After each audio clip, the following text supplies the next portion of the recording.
ও বাপজি ভাইরা, আল্লাহর নবী যেদিন মক্কা ছেড়ে মদিনায় চলে যায়, এক নয় দুই নয় 13 দিন ধরে বাপজি সময় লেগেছিল মদিনাতে পৌঁছাতে। বলুন সুবহানাল্লাহ।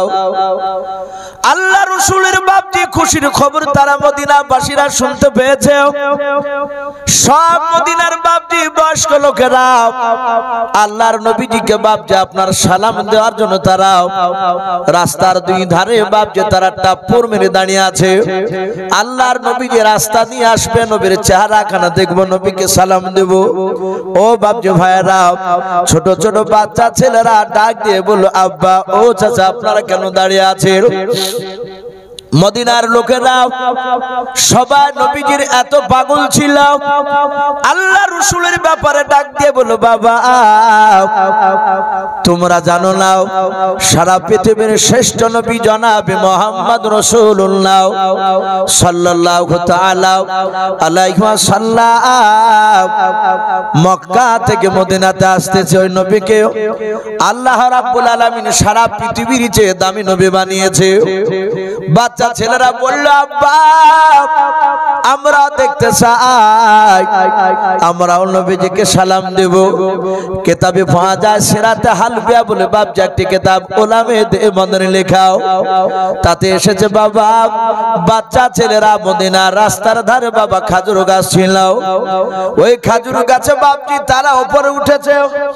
খাজুর গাছের বাপজি ডাল ধরে আল্লাহর নবীজিকে দূর থেকে বাপজি আগে দেখার জন্য তারা মদিনার সব বাচ্চা ছেলেরা তারা আল্লাহ রাসূলেরকে বাপজি দেখার জন্য দাঁড়িয়ে আছে। খাজুর গাছে উঠে আল্লাহ রাসূল যখন মদিনাতে বাপজি পৌঁছালেন, আল্লাহ রাসূলের বাপজি আপনার ওটের উপর নবীজি চেপে আছেন।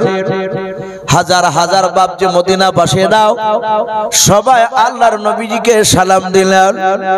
আল্লাহর নবীজির কাছে বাপজি বয়স্ক লোকেরা দেশের মোড়লেরা ডাক দিয়ে বলেছিল, ওগো আল্লাহর রাসূল আমার একটা নয় দুইটা না আমার 10 খানা ঘর রয়েছে 10 জায়গায়। ওগো আল্লাহর নবীজি আপনি চলুন আমার 10টা ঘর আপনি দেখার পর যেটা মন চাইবে ওটাই আপনি থাকবেন, আপনাকে দান করে দেব। ও নবীজি আপনাকে ঘরটা ছেড়ে দিব, চিন্তা করবেন না। আপনি আপনার বন্ধু আবু বকর সিদ্দিক রাদিয়াল্লাহু তাআলা আনহুকে নিয়ে থাকবেন, এতে কোনো আপত্তি বাধা থাকবে না। ওগো নবী আপনাকে একেবারে দিয়ে দিলাম। অন্য মুড়ুল ডাক দিয়ে বলেন, ভাই তোমার চেয়ে আমার দামি ঘর রয়েছে, আমার ঘরটা দেব। এভাবে বাপজি মদিনার সব লোকেরা ঘর নবীজিকে দেওয়ার জন্য বাপজি ঝামেলা শুরু করে দিয়েছে। ও আল্লাহর নবীজিকে ডাকে, ও আল্লাহর নবীজিকে ডাকে। আল্লাহ রাসূল দেখলেন এত মহব্বত করেছে মদিনার মানুষেরাও, বাচ্চা ছেলেরা বাবা সালাম দিয়ে খাজুর গাছ থেকে বাপজি নিচে নেমে পড়ল। আল্লাহর নবীজির চারিদিকে বাবা বাচ্চা ছেলেরা বাপজি ঘুরতে চার নবীজির সাথে হেঁটে হেঁটে যাচ্ছে। আল্লাহর দরুদ নবী আমার মদিনার মানুষের দিকে বাপজি তাকাচ্ছেন, বাচ্চা ছেলেদের দিকে বাপজি তাকাচ্ছেন।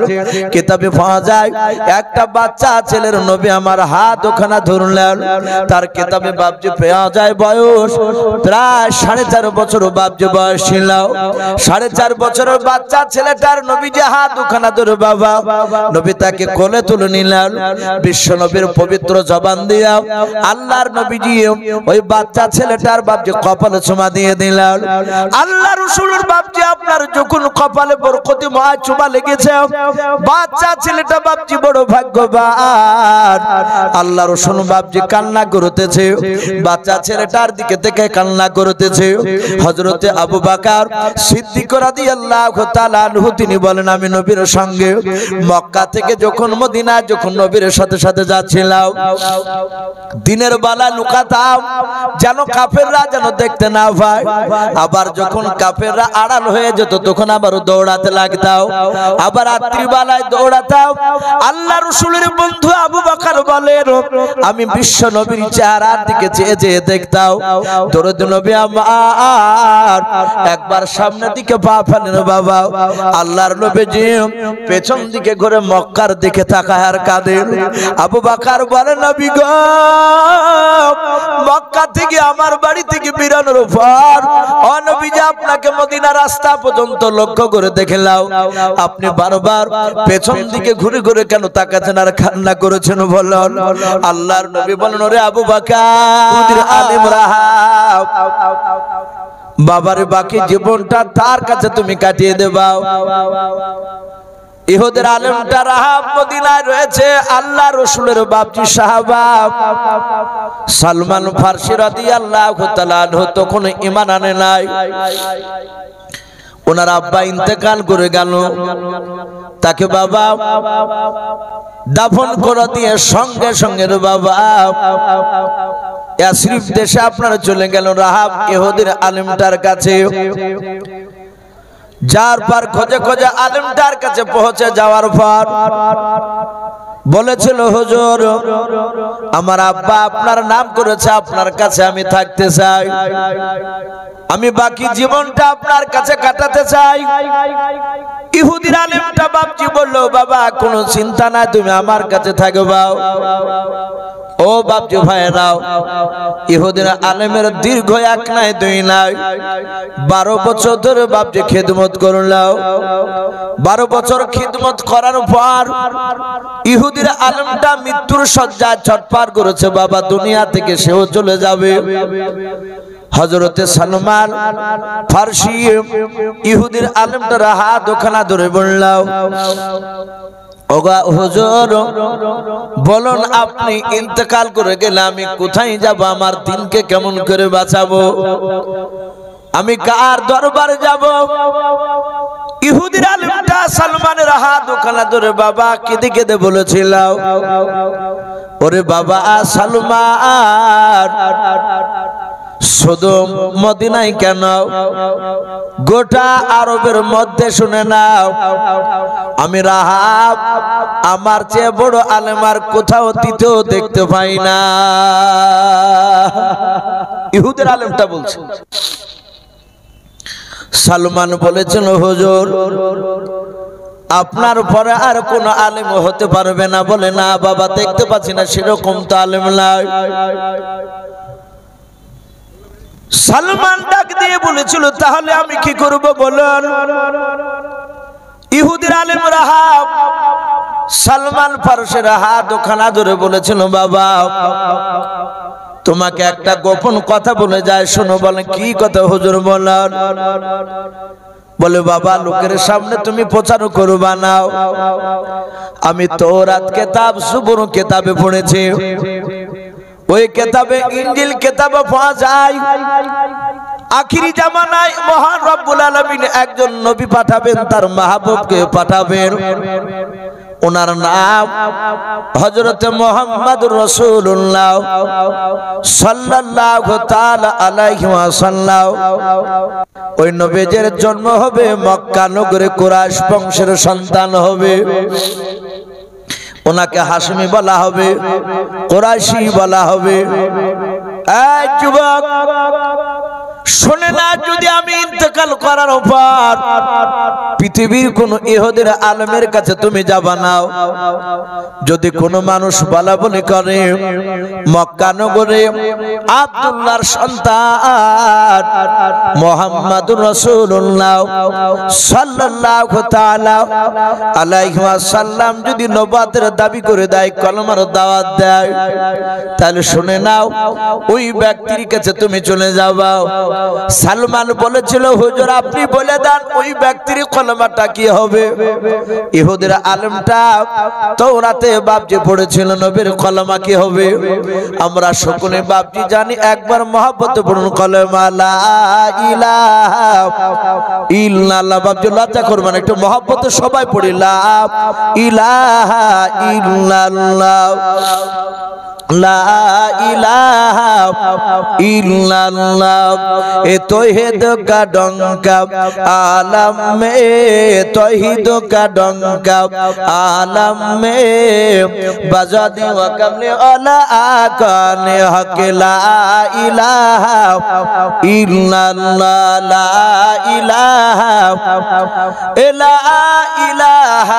इल्लल्लाह मुहम्मदुर রাসূলুল্লাহ সাল্লাল্লাহু তাআলা আলাইহি ওয়াসাল্লাম। ইহুদির আলেমটা বাপটি যখন কলেমা পড়ল, সালমান ফারসি বলেন হুজুর এই কলেমাটা পড়ার পর আমার শরীরের পশমগুলো খাড়া হয়ে গেল। ও বাপজি ভাইরা, কলেমা এমন একটা মধুর জিনিস রে বাবা, ইমানদাররা কলেমা পড়লে ভিতরে শান্তি পায়, পাওয়া যায় না? অনেক মানুষকে দেখেছি, অনেকে আমার সামনে পার্সোনাল গল্প করতে করতে বলে ইসু ভাই নামাজ পাঁচ ওয়াক্ত পড়ি না, এটা আমাদের অন্যায়। কিন্তু মন যখন খারাপ করে, মাঝে মাঝে স্বামী স্ত্রী তো ঝামেলা হয়, কোথাও গিয়ে ভালো লাগে না, তখন মাঠের দিকে চলে যায়, নিরিবিলি জায়গায়। যার পর কোরআন হাদিস তো জানি না, ওই যুবকটা বলছে আল্লাহ আর ওই আস্তে আস্তে কলমার জিকির করে, তখন ভিতরে শান্তি চলে আসে, বলুন সুবহানাল্লাহ। আর এই কলেমা আবার বেঈমানদের সামনে পড়লে তাদের পিলে চমকে যায়।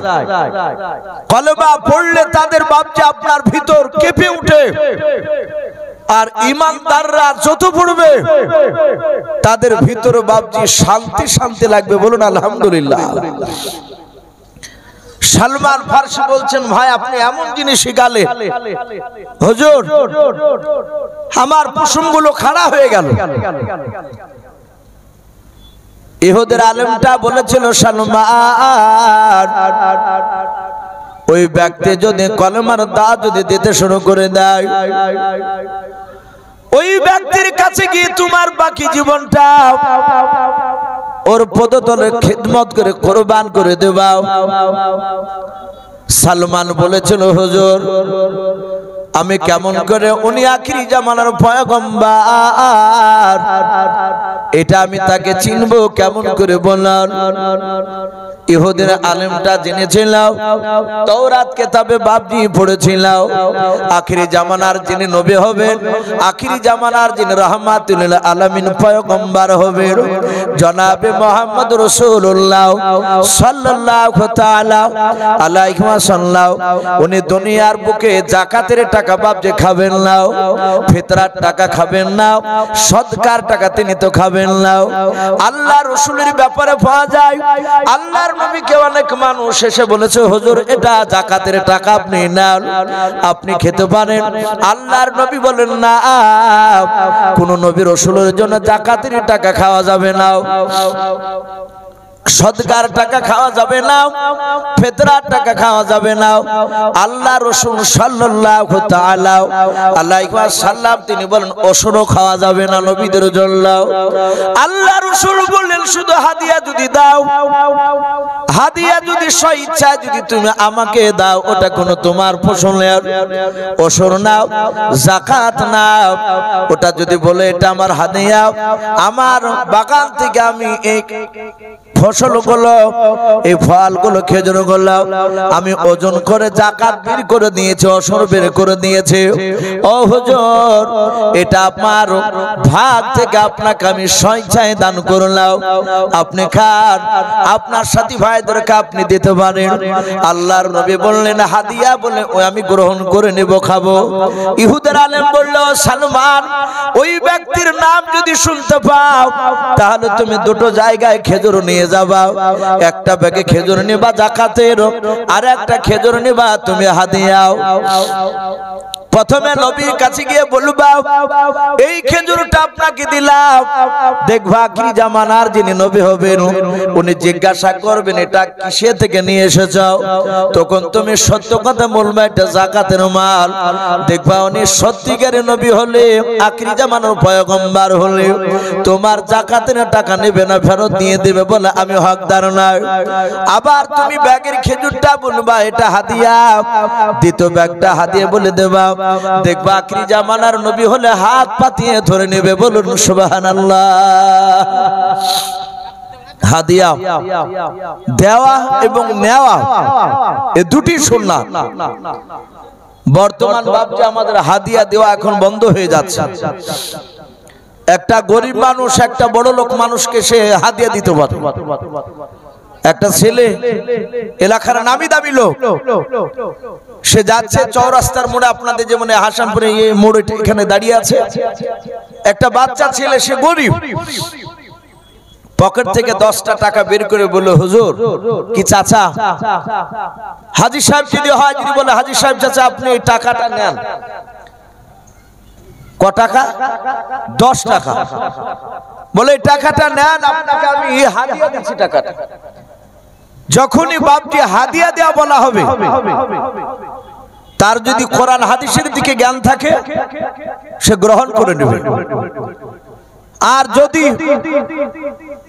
অহংকার তাকাব্বুর, সে হাদিয়ার ব্যাপারে যদি না জানে, সে বলবে এই আমাকে ভিক্ষুক মনে করেছো নাকি, তাই তুমি 10 টাকা আমাকে দিতে আসছো। এটা ভিক্ষা নয়, সে হাদিয়া দিচ্ছে যে চাচা এই 10টা টাকা আমার বড় মনের তামান্না আশা, আপনি আমার এই 10টা টাকা নিয়ে এক কাপ চা খাবে। হাদিয়া করছে আপনাকে, এটা গ্রহণ করা সুন্নাত। আপনি গ্রহণ করে ওখান থেকে চলে গিয়ে আপনি আবার অন্য কাউকে দান করে দিতে পারেন, কিন্তু ওই সময় আপনাকে নিতে হবে, না নিলে গুনাহ হবে। সম্মানিত ভাইরা আমার, বাবা জীবনেরাও, ইহুদিরা আলে মৃত্যুর শয্যা ছটফট করছে, ডাক দিয়ে বলল, বাবা সালমান, উনি যদি রসুল হয় তাহলে তোমার হাদিয়াটা গ্রহণ করবে, আর যদি রসুল না হয় নিবে না। সে যদি নিয়ে নেয় তাহলে তোমার বাকি জীবনটা তার দরবারে খিদমত করে কাটিয়ে দেব। এই সালমান রাসূলুল্লাহর নাম শুনে বাপজি এসেছিল, 3টা ধর্মকে বাপজি সে রিসার্চ গবেষণা করে ইসলাম গ্রহণ করেছিল, বলুন সুবহানাল্লাহ। এই সেই সালমান মসজিদে নববীতে আল্লাহ রসুল বাপজি আপনার বসে আছে, মসজিদে নববীর ভিতরে মিম্বারের উপরে। আপনারা সকলেই জানেন প্রতিটা জুম্মার মসজিদে বাপজি 3টে ধাপি বিশিষ্ট একটা বসার জায়গা থাকে না, আগে কাঠের ছিল, এখন অনেক মসজিদে বাপজি টালির হয়ে গিয়েছে, মার্বেল দিয়ে তৈরি করছে। আবার কিছু কিছু মসজিদে কাঠেরও বাপজি 3টে ধাপি রয়েছে। ওটাকে চলতি ভাষা আমরা সকলেই জানি, ওটাকে মিম্বার বলে, বলে না? ওই মিম্বারে ইমাম সাহেব খুতবার জুম্মার খুতবা পড়ে। আমার বিশ্ব নবীজি মসজিদে নববীর ভিতরে মিম্বার বাপজি হাদিসে পাওয়া যায়, সর্বপ্রথম বাপজি ওই 3টে ধাপি, এটা ছিল না। আমাদের এলাকায় দেখেন একটা প্রথা চালু আছে, অনেক মুসল্লি নামাজ পড়ে ইমাম সাহেবের পেছনে, ইমাম সাহেব মিম্বারে দাঁড়ায় খুতবা পড়ে। প্রথমে তো বাপজি বসে, তারপরে আজান দেয় মুয়াজ্জিন, তারপরে বাপজি আজান হয়ে গেলে দাঁড়িয়ে খুতবা পড়ে। প্রথম খুতবা পড়ার পর আবার একটু বসে যায়, তারপরে আবার দ্বিতীয় খুতবা পড়ে। তো দেখা যায় অনেক মাওলানা সাহেবরা অপরকার ধাপি বাদ দিয়ে দ্বিতীয় ধাপিতে বসে এবং লাস্টেকার ধাপিতে বাপজি পা দেয় নিচে। যদি কোন ইমাম সাহেব প্রথমকার ধাপিতে বসে যায়, একদম অপরকার 3 নম্বর, নামাজ পড়া হয়ে গেলে কেউ কেউ আবার প্রশ্ন করে মুসল্লিতে, মাওলানা সাহেব আপনি নবীকে অপমান করলেন না? এই মাওলানা সাহেব বলে, না তো অপমান তো করিনি। বলে আপনি প্রথমকার ধাপিতে বসলেন কেন? ওখানে আল্লাহ রসুল বসে বসে বক্তব্য দিত, নবীজি দাঁড়িয়ে বক্তব্য দিতে, বসে বক্তব্য দিতেন ওখানে। তাহলে নবীর যে জায়গায় বসা ওই জায়গায় আপনার বসা, এটা বেয়াদবি হলো। বলুন আস্তাগফিরুল্লাহ। এটাও জানে না তিনটে ধাপির আপনার যেখানে সুবিধা হবে, প্রথম, দ্বিতীয়, তৃতীয়, যেখানে আপনার বসার সুবিধা হবে সেই জায়গায় আপনি বসতে পারেন, জায়েজ আছে। যদি প্রথমকার ধাপি নবী বসেছিল বলে যদি না বসে, তাহলে আপনি আমি যেখানে নামাজ পড়াতে দাঁড়াই ইমামের জায়গা, ওটাকে বাপজি মেহরাব বলা হয়। ওটাকে কি বলা হয়? মেহরাব আর মিম্বার দুই রকম হচ্ছে। মেহরাব তাহলে বাপজি নবী ওখানে তো দাঁড়িয়ে নামাজ পড়িয়েছে, তাহলে আমরা যারা নবীর জায়গায় বসা জায়গায় বসবো না, তাহলে মেহরাব একটা আলাদা রাখা দরকার, পাশে ফেলে দিয়ে তো কোনো আরেকটা মেহরাবে নামাজ পড়া দরকার। এটা নয়, যে কোনো ধাপিতে বসতে পারে। এই মিম্বার তৈরির ব্যাপারে বলা হয়েছে, আল্লাহ রসুল মক্কা থেকে হিজরত করে যখন মদিনায় পা দিলে, মদিনাতে সর্বপ্রথম নবী একটা মসজিদ বানালেন। ওই মসজিদটার নাম মসজিদে নববী। আল্লাহ রসুল বাপজি, সেই সময় তো বাপজি এসব ছাদ মাদ ছিল না, খাজুর গাছের পাতার ডাল দিয়ে বেড়াও, খাজুর গাছের ডাল দিয়ে বাপজি ছাদ ছাউনি করা ছিল, চাল। সাহাবারা বলেন আমরা সেজদায় যেতাম, দাঁড়িয়ে নামাজ পড়তাম মসজিদে নববীর ভিতরে। আকাশ থেকে বৃষ্টি হলে মসজিদে নববীর মাটিটা কাদা হয়ে যেত, সেজদায় গেলে কপালে কাদা লেগে যেত। আল্লাহ রসুলের বাপজি সাহাবারা ওই মসজিদে নববীর ভিতরে তারা জমাট বেঁধে সুন্নাত তরিকায় তারা পাগলের মতো রাসূলুল্লাহর বক্তব্য শুনতেন। বলুন সুবহানাল্লাহ। আল্লাহ রসুল ওখানে তখন তিনটে ধাপি বিশিষ্ট মিম্বার হয়নি, মসজিদ বানিয়েছে, মিম্বার হয়নি। ওই জায়গায় মেহরাবের পাশে নবী যেখানে নামাজ পড়াতে, ওই বেড়ার সাইডে মসজিদের ভিতরে করে একটা খাজুর গাছ ছিল আগে থেকে। ওই খাজুর গাছটাকে বাপজি আল্লাহ রসুল বাপজি নাম রেখেছিলেন উস্তুনে হান্নাও। নবী কয়েকটা জিনিসের নাম দিয়েছিলেন, যেমন আমরা জানি আল্লাহ রসুল যে উটটায় চাপতেন, উঠে চেপে বেড়াতে, নবীর তো একটা নির্ধারিত উট ছিল, ওই উটটাকে নবী যে আজবা বলে ডাকতেন। বলুন আলহামদুলিল্লাহ। আর উটটাও ছিল বড় ভাগ্যবান, সে আল্লাহকে ডেকে বলতো, আল্লাহ তোমার বিশ্ব নবী আমার পিঠের উপর চেপে চলাফেরা করে আমি নিয়ে যাই, এটা আমার বিরাট বড় সৌভাগ্যবান। বলুন আলহামদুলিল্লাহ। সম্মানিত ভাইরা আমার, বাবা জীবনেরাও, এ তো আবু লাও, রাসূলের সাহাবারা তো চিনতেন নবীকে আমার। আপনারা সকলেই জানেন আমার বিশ্ব রাসূল আসার বহুদিন আগে একটা নাজ্জাশী দেশের বাদশা ছিল।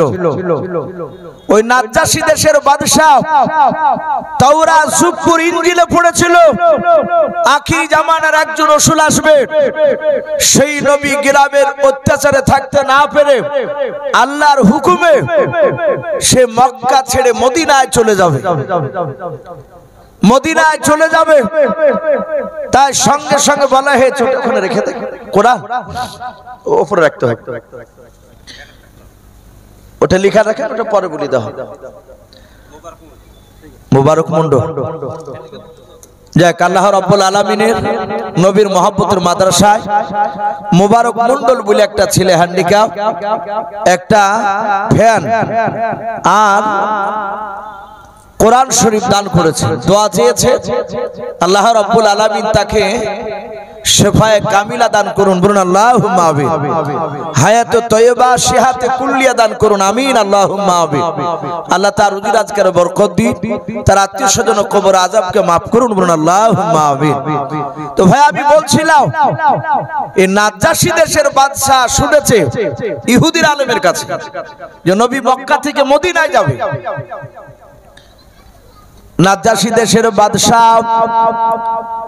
আল্লাহর নবীজি বাপ যে দুনিয়াতে আসার প্রায় 200, কেউ বলেছেন বাপ যে আপনার 220 বছর বাপ পূর্বে বাদশা মদিনায় এসে বাপজি একটা জায়গা কিনা আল্লাহর নবীজির নামে ওয়াকফ করেছিলেন। বলুন আলহামদুলিল্লাহ। নবীর নামে বাপজি জায়গাটা কিনেছিলেন। ওই জায়গাটা কেনার পর ওখানে নাজ্জাশী দেশের বাদশা বাপজি ঘর বানিয়েছিল। আল্লাহর নবীজি মক্কা থেকে মদিনা যেদিন চলে আসবেন, আল্লাহ রাসূল যেন কোনো মানুষের বাড়িতে যেন না যায়। আল্লাহর নবীর নামে যে জায়গাটা দান করেছি, ঘর বানিয়ে দিয়েছে, এই ঘরে থাকবে। ও বাপজি ভাইরা, আল্লাহর নবী যেদিন মক্কা ছেড়ে মদিনায় চলে যায়, এক নাই দুই নাই 13 দিন ধরে বাপজি সময় লেগেছিল মদিনাতে পৌঁছাতে। বলুন সুবহানাল্লাহ। আল্লাহ রাসূলের বাপজি খুশির খবর তারা মদিনাবাসীরা শুনতে পেয়েছে। সব মদিনার বাপজি বয়স্ক লোকেরা আল্লাহর নবীজিকে বাপজি আপনার সালাম দেওয়ার জন্য তারা রাস্তার দুই ধারে বাপজি তারা টাপ্পর মেরে দাঁড়িয়ে আছে। আল্লাহর নবীজি রাস্তা দিয়ে আসবে, নবীর চেহারাখানা দেখবো, নবীকে সালাম দেব। ও বাপজি ভাইরা, ছোট ছোট বাচ্চা ছেলেরা ডাক দিয়ে বলল, আব্বা, ও চাচা, আপনারা কেন দাঁড়িয়ে আছেন? মদিনার লোকেরা সবাই নবীজির এত পাগল ছিল, আল্লাহ রাসূলের ব্যাপারে ডাক দিয়ে বলো, বাবা,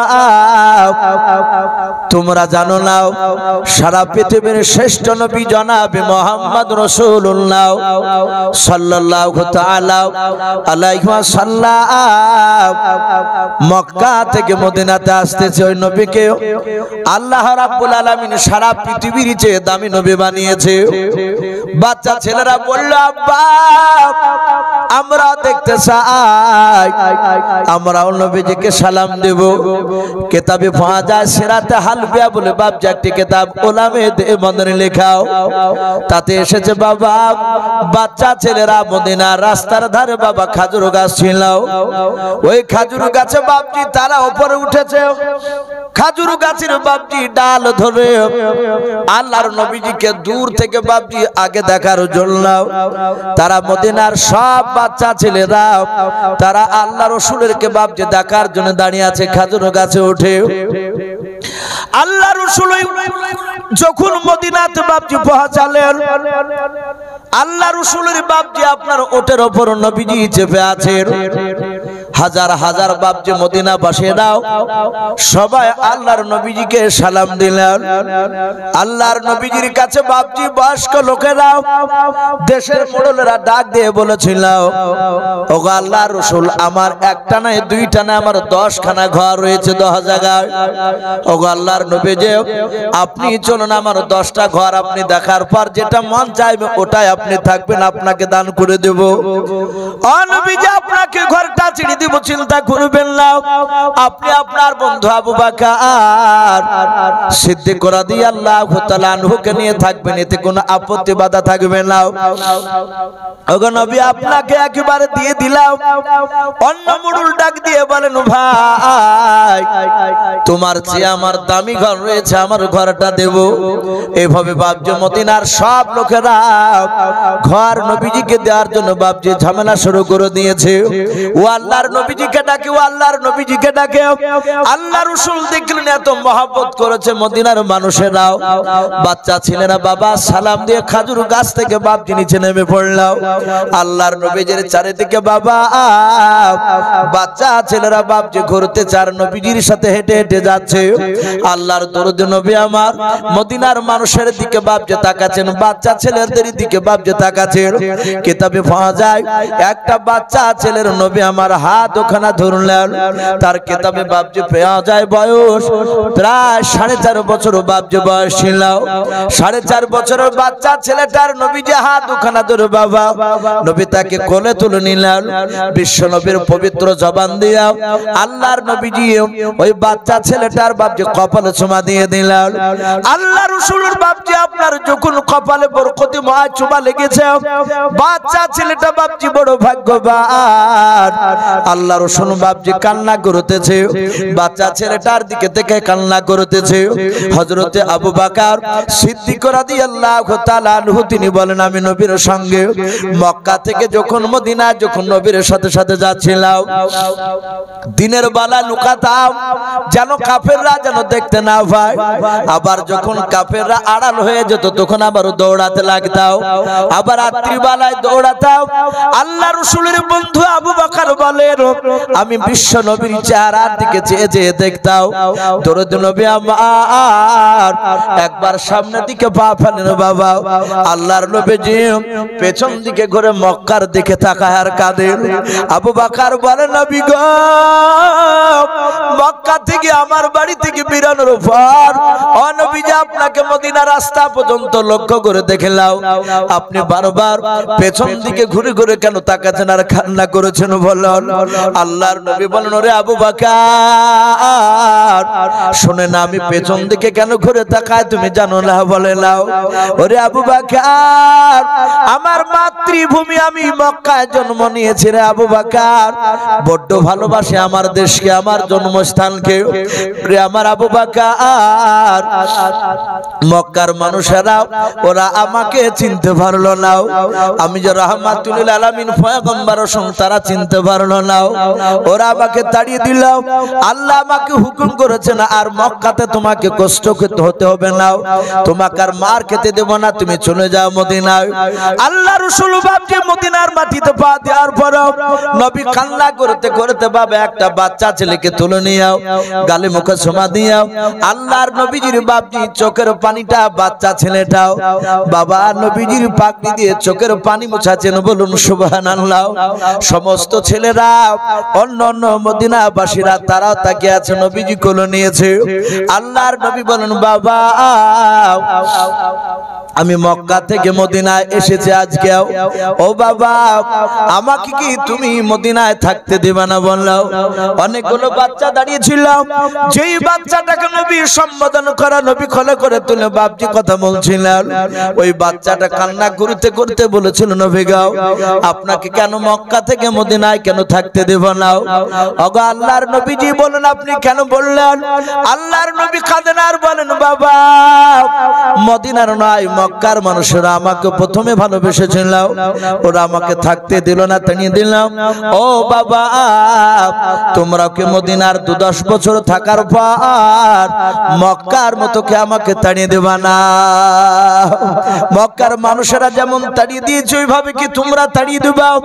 বাচ্চা ছেলেটা নবীর চোখের পানি মুছে দিয়ে বলেছিল, হুজুর কাঁদবেন না, ওগো নবীজি মৃত্যুর পর আপনার লাশ মদিনা থেকে বাইরে কোথাও যেতে দেব না, বলুন সুবহানাল্লাহ। ও বাপজি ভাইরাও, সে মদিনায় পৌঁছানোর পর সব মদিনাবাসীরা আপন আপন বাপজি নবীজিকে বাড়ি ছেড়ে দিতে চাইছে। আল্লাহ রাসূল ডাক দিয়ে বলেন, ওগো আমার বন্ধুরা, ওগো মদিনার সাহাবা সাহাবিয়ারা, আমি কারো বাড়িতে আমি যাব না, আমি কারো বাড়িতে আগে যাব না। বলে হুজুর তাহলে আপনি কোথায় আশ্রয় নেবেন, আপনি কোথায় থাকবেন বলেন? আল্লাহর নবী বলেন, বাবা ও মদিনার সাহাবারা শুনে নাও, আমি মুহাম্মদ রাসূলুল্লাহ সাল্লাল্লাহু তাআলা আলাইহি ওয়াসাল্লাম আমি আগে আগে হাঁটবো, আমার পেছনে আবু বকর হাঁটবে। বলে হাও। ডাক দিয়ে বলেছিল, বন্ধুরাও আমার আগে এই আজবা নামক উটটা হাঁটবে, আমার আগে আগে উটটা যাবে। এই সাহাবারা শুনে নাও, এই মদিনার বাড়িগুলো অনেক রয়েছে, আমার এই পালিত এই যে উটটা আমি যে উটের উপর চাপে, তোমরা কেউ ডাকবে না।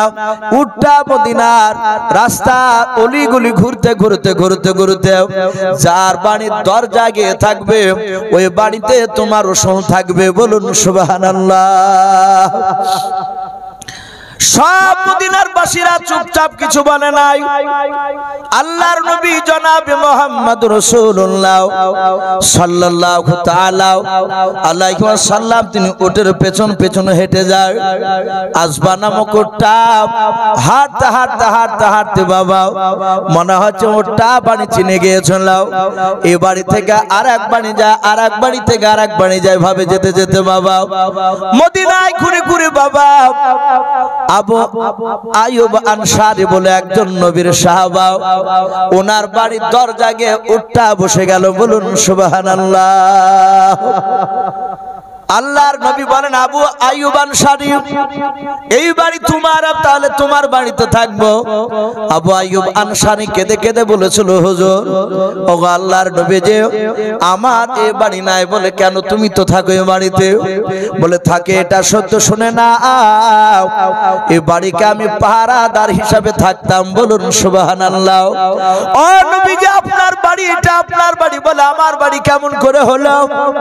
আমি তো সর্বপ্রথম আজকে মদিনাতে আসলাম, এর আগে এসে তো আমি মদিনার জায়গা আমি কিনি নাই, কেন আমার বাড়ি হলো বলাও?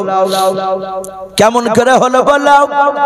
আবু আইয়ুব আনসারী বলেছিল হুজুর আপনি দুনিয়াতে আসার বহুদিন আগে একটা নাজ্জাশী দেশের বাদশা আপনার নাম শোনার পর আপনার মহব্বতে থাকতে না পেরে আপনি যে মক্কা ছেড়ে মদিনা আসবেন এটা অন্য অন্য সহিফা কিতাবে দেওয়া ছিল, আসমানি কিতাবে দেওয়া ছিল।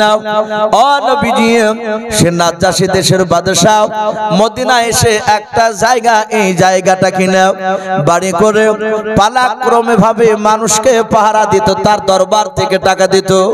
ওগো নবীজি এই বাড়ির পালা বর্তমান আবু আইয়ুব আনসারীর পড়েছে। নবী গো এই বাড়ি আমার নয়, কারণ একমাত্র আপনার বাড়ি। বলুন সুবহানাল্লাহ। ও বাপজি ভাইরা আমি বলছিলাম সেই নবী মক্কা থেকে যাওয়ার উপর মদিনায় বাপজি মসজিদ তৈরি করার উপর আল্লাহর দরুদ নবীজি বাপজি দাঁড়ানোর জায়গা ছাড়া বসানো জায়গা না, মিম্বার তৈরি হয় নাই। আল্লাহর নবীজি গাছটার বাপজি নাম রেখেছিলেন উস্তুনে হান্না। কি নাম বললাম? খাজুর গাছটার নাম দিয়েছিলেন উস্তুনে হান্না। আল্লাহর নবীজি সাহাবাদেরকে নিয়ে নামাজ পড়ানোর পর সাহাবারা মসজিদ থেকে বাপজি তাড়াতাড়ি বেরোতেন না। বলুন সুবহানাল্লাহ। কারণ নবী মসজিদকে ভালোবাসে। আল্লাহ রাসূল বাপজি সাহাবাদেরকে বসে রেখে ঘন্টার পর ঘন্টা নবী বান করতেন, বক্তব্য করতেন। ওই উস্তুনে হান্না খাজুর গাছটায় বাবা পিঠ লাগিয়ে দাঁড়িয়ে দাঁড়িয়ে বক্তব্য দিতেন। সাহাবারা চাতক পাখির ন্যায় চেয়ে আল্লাহর নবীজির মুখের দিকে চেয়ে চেয়ে বক্তব্য শুনতেন। বলুন সুবহানাল্লাহ। মিম্বার তৈরি হয়নি, সাহাবারা কেউ জানে না আল্লাহ রাসূল মিম্বার নয় খাজুর গাছটা এইভাবে পিঠ লাগিয়ে দিয়ে দাঁড়িয়ে দাঁড়িয়ে নবী সাহাবাদের সামনে বক্তব্য রাখার সাহাবারা ফালফাল করে নবীর চেহারার দিকে চেয়ে তারা ঘন্টার পর ঘন্টা বাপজি বক্তব্য শুনছিলেন। সাহাবার মধ্যে থেকে একজন বিশিষ্ট সাহাবা যিনার নাম হযরতে আনাস বিন মালিক রাদিয়াল্লাহু তাআলা আনহু। এই সাহাবার আশা করে নাম শুনেছেন। উনি দামি সাহাবা। উনি মজলিসের মসজিদে নববীর মাঝখানে বসেছিলেন। আমরা অনেক মানুষ বাপজি যে সামনে থাকে একসঙ্গে একইভাবে তার চেহারা দেখি না। কেউ পায়ের দিকে তাকায়, কেউ মুখের দিকে তাকায়, কেউ হাতের দিকে তাকায়। সাহাবা সালমান বলেন আমরা সবাই নবীর চেহারার দিকে চেয়েছিলাম। হঠাৎ করে নবীর পায়ের দিকে আমার নজর পড়ল। নবীজিকে দেখলাম নবী দাঁড়িয়ে বক্তব্য দিতে দিতে নবীর এই ডান পাটা একটু মাটি থেকে একটু উপরে উঠে গেল। নবী বাম পায়ে ভর দিয়ে বেশ কিছুক্ষণ ধরে বক্তব্য দিলেন। তারপরে আবার দেখলাম নবী ডান পাটা মাটিতে চাপ দিয়ে ভর দিয়ে বাম পাটা আবার একটু উঁচু করে ধরলেন। সাহাবা আনাস বিন মালিক রাদিয়াল্লাহু তাআলা আনহু নবীর এই কষ্ট উনি বুঝতে পেরেছেন। নবী বসার জায়গা নেই, নবী দাঁড়িয়ে পিঠ লাগিয়ে বক্তব্য দেয়। আল্লাহ রাসূলের বক্তব্য শেষ হয়ে গেল। নবী বক্তব্য মজলিস শেষের দোয়া করে দিলেন। সাহাবারা সকলেই বাড়ি চলে গেলেন। রহমতের নবী দরদি নবী আমার সঙ্গে সঙ্গে বাবা সাহাবা আনাস বিন মালিক তিনি বাড়িতে গিয়ে কান্না করেছেন। রাসূলের কষ্ট সাহাবারা সহ্য করতে পারতেন না। এমনি বাপজি সাহাবারা দামি হয়নি। সাহাবার নাম লিলি রাদিয়াল্লাহু তাআলা আনহু বলে না? আবু বকর সিদ্দিক রাদিয়াল্লাহু তাআলা আনহু, ওমর ফারুক রাদিয়াল্লাহু তাআলা আনহু। আপনি আমি মরে গেলে রাদিয়াল্লাহু তাআলা আনহু বলা যাবে বাপ? বলা যাবে না। সাহাবারা নবীর ব্যবহারে, সাহাবার ব্যবহারে নবী এত খুশি হয়েছিলেন, সাথে সাথে আমার আল্লাহ সাহাবাদের উপর রাজি হয়েছিলেন। বলুন সুবহানাল্লাহ। আনাস বিন মালিক রাদিয়াল্লাহু তাআলা আনহু তার স্ত্রীর কাছে গিয়ে কাঁদছেন।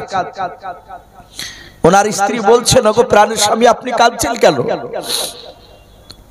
আনাস বিন মালিক রাদিয়াল্লাহু তাআলা আনহু বলেন, শুনে নাও, আমি নবীজির দরবারে কয়েক ঘন্টা ধরে বসেছিলাম। আল্লাহ রাসূল দাঁড়িয়ে বক্তব্য দিতে দিতে বিবি নবীজির পা দুখানা যখন একটু ব্যথা শুরু করে দেয়, নবী ডান পাটা মাঝে মাঝে তুলে ধরে আবার বাম পায়ে ভর দেয়, আবার বাম পাটা তুলে ধরে ডান পায়ে ভর দিয়ে নবী বক্তব্য দেয়। ওরে আমার বিবি, আমি সহ্য করতে পারি না,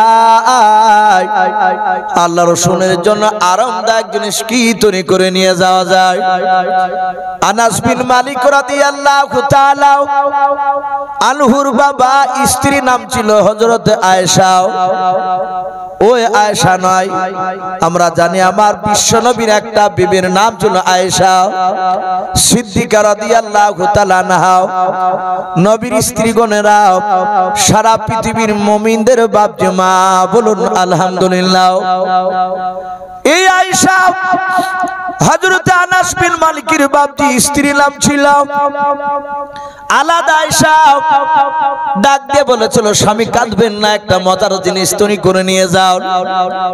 বলে, বিবিরে এমন কি মজার জিনিস বানাবো একটু বলো। বলে, আপনি জঙ্গলে যান, গাছ আপনি ফেড়ে তক্তা নিয়ে আসুন, চিরাই করে তক্তা নিয়ে আসেন। নিয়ে আসার পর আনাস বিন মালিকের বাবা অর্ধাঙ্গিনী বিবির সাজেশন মোতাবেক 3টা ধাপি বিশিষ্ট বাপজি মিম্বার বানিয়ে ফেললেন। মিম্বার বানানো হলো। আনাস বলে, বিবি কি হবে? বলে, প্রথমকার ধাপিতে নবীজি বসবে, দ্বিতীয় ধাপিতে আরাম হলে দ্বিতীয় ধাপিতেও বসতে পারে, 3 নাম্বার ধাপিতে পা রাখবে নবী আমার, প্রয়োজন হলে মাটিতেও পা রাখবে, অসুবিধা নাই, কিন্তু বসার জায়গা হয়ে যাবে। আল্লাহ রাসূল ঘন্টার পর ঘন্টা দাঁড়িয়ে বক্তব্য না দিতে গিয়ে বসে বক্তব্য দিলেন, নবীজির কষ্ট হবে না, আরাম হবে। এই মিম্বার বানাতে বানাতে বাবা এক জুম্মা থেকে আগামী জুম্মা আরেক জুম্মা চলে আসলো। এই জুম্মার দিন বাবা আনাস বিন মালিক রাদিয়াল্লাহু তাআলা আনহু মিম্বারটা বাবা মাথায় করে নিয়ে দরুদ রহমাতুল আলামিন পয়গম্বর তিনি খাজুর গাছে বাপজি দাঁড়িয়ে পিঠ লাগিয়ে বক্তব্য দিয়েছিলেন। আনাস বিন মালিক রাদিয়াল্লাহু তাআলা আনহু মিম্বার খানা মাথায় করে নিয়ে বাবা মসজিদে নববীর দরজায় গিয়ে সালাম দিলেন, আসসালামু আলাইকা ইয়া রাসূলুল্লাহ ইয়া হাবিবাল্লাহ। আল্লাহর নবী তাকে দেখলেন আনাস বিন মালিক মাথায় করে কি যেন নিয়ে আসতেছে। সাহাবারা অবাক নয়নে বাপজি চেয়ে আছে, এই সাহাবা কেন কে নিয়ে যাচ্ছে, জিনিসটা কি?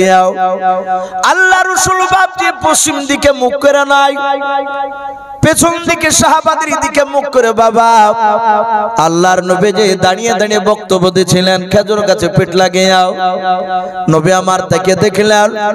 আনাস বিন মালিক মিম্বারটা কাঠের 3টা ধাপে বিশিষ্ট মিম্বার খানা তৈরি করে নিয়ে গিয়া মাথায় নিয়ে যাওয়ার পর মসজিদে নববীর মেহরাবের বাবা বাম পাশে, নবীর বাম পাশে রেখে দিলেন। আল্লাহ রাসূলের বাপজি নবীর বাম পাশে রাখলেন। দেখবেন বাবা খুতবা প্রতিটা মসজিদে বাবা দেখবেন ইমাম সাহেব পশ্চিম দিকে বাপজি পিঠ করে যদি মুখখানা পূর্ব দিকে যদি সাহাবাদের দিকে নাই মুসল্লির দিকে তাকায়, বাম সাইড হচ্ছে না, নবীজির বাম সাইডে বাপজি রেখে দিলাম। আনাস বিন মালিক বলেন, ইয়া রাসূলুল্লাহ ইয়া হাবিবাল্লাহ, বেয়াদবি হলে maaf করবেন নবী গাও, দয়া করে এই মিম্বারের উপর বসে আপনি বক্তব্য দেন, আর আপনাকে কষ্ট পাওয়া লাগবে না। আল্লাহ রাসূল আনাসের কথা শুনে বাবা আর দাঁড়ালেন না। খাজুর গাছে পিঠ লাগানো ছিল, খাজুর গাছ থেকে বাবা আলাদা হয়ে মিম্বারের বাপ যে আপনার প্রথমকার ধাপিতে একদম ওই উপরকার ধাপিতে বসে গেলেন। নবী আমার তৃতীয় ধাপিতে বাপজি পা দিলেন। আল্লাহর নবীজি কিছুক্ষণ বসে থাকার পর আনাস বিন মালিক তিনি মাঝখানে বসে আছেন, নবীর চেহারার দিকে চেয়ে আছেন। নবী আমার খুশি হলো না বেজার হলো দেখে। সব সাহাবারা বাপজি চেয়ে আছে। আল্লাহর নবী মিম্বারে বাবা বসার পর পবিত্র হাত ওখানা দিয়ে বাপজি মিম্বার তার হাত বোলালেন। বোলানোর পর নবী আমার আনাস বিন মালিকের দিকে চেয়েছে, মুচকে মুচকে হাসতেছেন। বলুন সুবহানাল্লাহ। হযরতে আবু বকর সিদ্দিক রাদিয়াল্লাহু তাআলা আনহু নবীর ডান পাশে বাপজি বসা ছিল। আমার নবীজির মুচকে মুচকে হাসি দেখে বাপজি লক্ষ্য করলো কোন সাহাবার দিকে তাকে হাসতেছে। আবু বকর বলে নবীর চেহারার দিকে আর আনাসের দিকে তাকালাও। আনাসের মুখের দিকে চেয়েছে, নবী যে হাসতেছে। আবু বকর চিৎকার করে বলেন আনাস তুমি বড় ভাগ্যবান। বলুন সুবহানাল্লাহ। কারণ নবীর ব্যবহারে বাপজি নাই, আনাসের ব্যবহারে নবী বাপজি খুশি হয়ে গিয়েছে। আমার আল্লাহ কোরআনে বলেছেন কুল ইন কুনতুম তুহিব্বুনাল্লাহ ফাত্তাবিউনি ইউহিব্বুকুমুল্লাহ ওয়া ইয়াগফির লাকুম যুনুবাকুম আল্লাহু গফুরুর রহিম। আমার আল্লাহ বলেন নবী আপনি বলে দেন সারা পৃথিবীর আমার বান্দা বান্দীদেরকে বলে দেন আমার সান্নিধ্য যদি লাভ করতে হয়, আমার জান্নাত যদি নিতে হয়, ও নবী যে আপনি বলে দেন ফাত্তাবিউনি যেন আপনার ইত্তেবা অনুসরণ করে চলে। বলুন সুবহানাল্লাহ। ও নবী আপনার কথা মোতাবেক যদি চলে, আপনাকে যদি ভালোবাসে ইউহিব্বুকুমুল্লাহ আমি আল্লাহ তাকে ভালোবাসবো। শুধু তাই নয় তার পূর্বেকার জীবনের সব গুনাহ আমি মাফ করে দেব। বলুন সুবহানাল্লাহ। আবু বকর উনি কাঁদছেন আর বলছেন এই আনাস তুই বড় বড্ড ভাগ্যবান যে তোর ব্যবহার তোর তৈরি করা জিনিসে নবী আমার বসে মুচকে হাসি দিয়েছে, রাসূল খুশি হয়ে গিয়েছে। আমার বিশ্ব নবীর সাহাবারা বলে নবীজি মিম্বারে বসে বক্তব্য দিতে লাগলেন। হঠাৎ করে দেখলাম ওই মসজিদে নববীর ভিতরে একটা বাচ্চা ছেলের কান্না। আল্লাহর নবীজি ডাক দিয়ে বলেছেন কে বাচ্চা নিয়ে এসেছো মালাও। সাহাবারা ডান দিকে বাম দিকে তাকানোর পর বলে নবী গো আমরা একজন সাহাবা বাচ্চা আজকে নিয়ে আসে নাই। নবী বলেন বাচ্চার আওয়াজ কোথা থেকে বের হয় বলো। সাহাবারা বলেন চারিদিকে লক্ষ্য করে কোথাও বাচ্চা দেখতে পেলাম না, কিন্তু বাচ্চা ছেলের শুধু কান্নার আওয়াজ ভেসে আসছে মসজিদের ভেতর থেকে। সাহাবারা বলেন আমরা দেখলাম ওই খাজুর গাছটার গোটা পটি থেকে বাপজি আপনার ঝরঝর করে পানি ঝরতেছে। কলা গাছে বাবা ঠোকা মারলে যেমন পানি বের হয়, খাজুর গাছটার গোটা বডি থেকে বাপজি পানি বের হচ্ছিল। সাহাবা সালমান ফারসি রাদিয়াল্লাহু তাআলা আনহু বলেন ওই খাজুর গাছটার ভেতর থেকে কান্নার আওয়াজ বেরিয়ে আসছে বাচ্চা ছিল। সাহাবা বলেন নবী গো অন্য কোথা থেকে কান্না বেরিয়ে আসে না, এই খাজুর গাছ থেকে কান্না বেরিয়ে আসতেছে।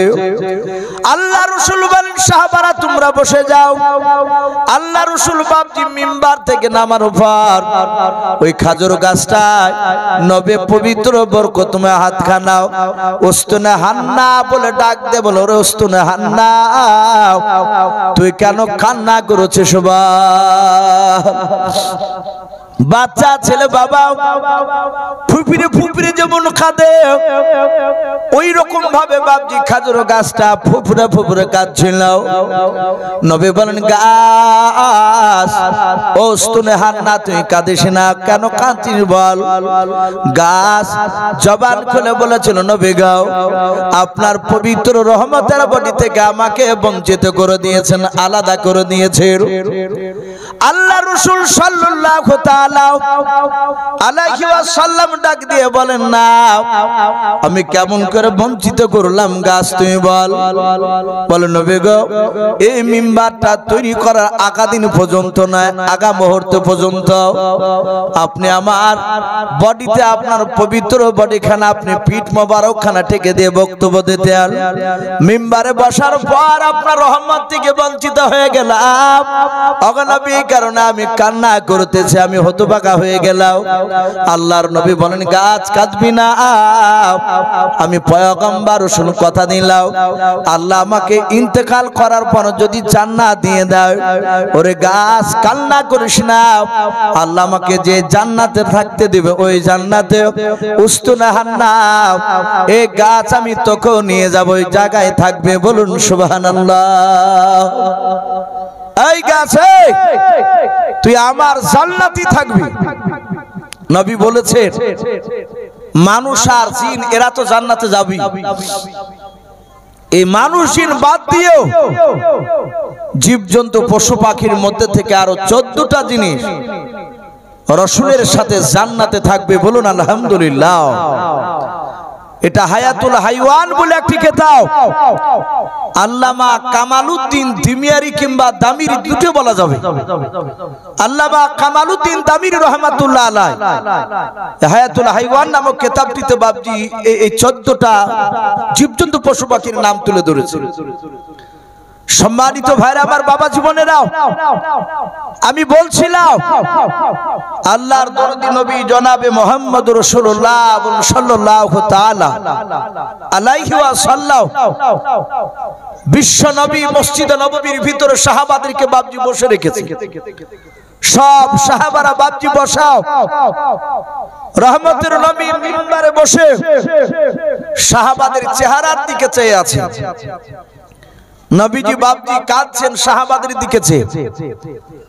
সাহাবা আবু বকর সিদ্দিক রাদিয়াল্লাহু তাআলা আনহু ডাক দিয়ে বলেন, ওগো আল্লাহর রাসূল, ফিদা কাবি ওয়া উম্মি, নবী আপনার পদতলে আমাদের পিতামাতা বিসর্জন হোক, কুরবান হোক। নবী আপনার চোখের পানি পড়ে আমি সহ্য করতে পারি না। হযরত উমর পাশ থেকে দাঁড়িয়ে বলছিল, ওগো আল্লাহর রাসূল, আপনার পদতলে আমার পিতামাতা কুরবান হয়ে যাক। হে নবী, আপনি কাঁদবেন না, আপনার চোখের পানি পড়ে আমি সহ্য করতে পারি না। নবী আপনি কেন কাঁদছেন তাই বলো। রাসূল বললেন, ওগো সাহাবা, আমি দেখতে পাচ্ছি এখানে অনেকগুলো সাহাবা আছো আমার, তোমরা আজকে আমার জন্য জীবন দিতে তৈরি হয়ে আছো, জীবন কুরবান দিতে দ্বিধাবোধ তোমাদের আজকে হবে না, তোমরা রেডি আছো। কিন্তু আমার বহুদিন পূর্বেকার কথা মনে পড়ে যাচ্ছে, আমি তোমাদের চেহারার দিকে চেয়ে আমি সেই সময়কার কথা মনে পড়ে যাচ্ছে, যেই সময় তোমরা আমাকে চিনতে পেরেছিলে না, কলেমার দাওয়াত দিতে গিয়ে তোমরা আমাকে অনেক মেরেছিলে, অনেক আঘাত পর্যন্ত করেছিলে। কিনা আমজাদ শেখ, ওনার আব্বার নামে 500 টাকা দিয়েছে, আল্লাহ তার দানকে কবুল করুন, আল্লাহুম্মা আমিন। বাবজি যারা দিবেন তারা আসুন, পাশে লিখে রাখো, যেহেতু আমাকে বাবজি আদায় করতে বলেনি, আমার পরে আরেকজন বক্তা আছেন আদায় করে, তিনি এসে মূল্যবান কথা রাখবেন। যারা দিবে, অনেক মানুষ হয়তো প্রয়োজনে হয়তো বাড়ি চলে যেতে পারে, তাহলে এখন যদি না দেন তাহলে বাবজি আদায় করার সময় থাকতে পারছেন না, তাহলে মাদ্রাসার টাকাটা আপনি আর পৌঁছাতে পারছেন না। এই জন্য বাবজি যাদের ইচ্ছা আছে যে আগে দিব আমরা, পাশ দিয়ে আসুন, ওখানে খাতাতে লিখে রাখবে, শেষের বেলা নামগুলো ঘোষণা করবেন ইনশাআল্লাহ। আমি বলছিলাম আল্লাহ রাসূলের সাহাবারা বলে, নবী গো, আপনাকে তো আর মারে নাই, নবীজি আপনি কাঁদবেন না, আপনি বলুন আপনার এমন কি, ওদিক দিয়ে এমন কি আপনার কথা মনে পড়ে গিয়েছে।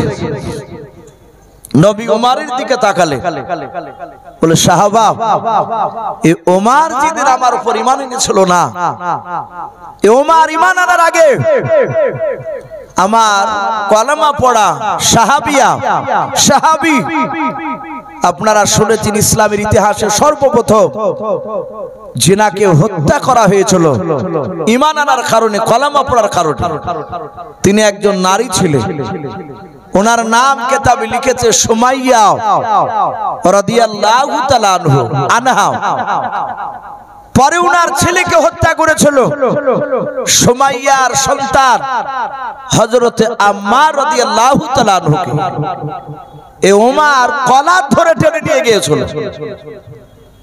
নবী বলেন সাহাবা, আমার ওই দিনের কথাগুলো একটু স্মরণ হয়ে যাচ্ছে, মনে পড়ে যাচ্ছে। ওমর কাঁদে বলেন নবীজি আপনি মাফ করবেন, সেই সময় আপনাকে চিনতাম না। আল্লাহ রাসূলের সাহাবা আবু বকর আলী রাদিয়াল্লাহু তাআলা আনহুম গুণরা তারা সবাই মিলে ডাক দিয়ে বলেছিল, ওগো হুজুর কাঁদবেন না, আপনি বলুন কেন আমাদেরকে এখানে একত্রিত হতে বলেছেন বলুন। নবী বলেন সাহাবা, আমাকে আল্লাহ পূর্ণাঙ্গ দিন দিয়ে পাঠিয়েছেন, বলুন আলহামদুলিল্লাহ। আল্লাহর নবীকে পাঠিয়ে দেওয়ার পর কোরআনে আল্লাহ বলেছেন খাতামান নবিয়্যিন, আমি নবুয়তের দরজায় তালা মেরে দিয়েছি, আর কিয়ামত পর্যন্ত নবী রাসূল নতুন করে আসবে না। আসবে আল্লাহর নবী বলেন আমি শেষ নবী, আমার পর নবী আসবে না। আল্লাহ রাসূল বলেন গো সাহাবারা, তোমরা আমার জন্য জীবন দিতে তৈরি আছো আমি জানি, শুনে নাও। আমি দেখতে চাই এখানকার সব সাহাবাকে নয়, এই প্রায় কয়েক শত সাহাবা বসে আছে মনে হয়।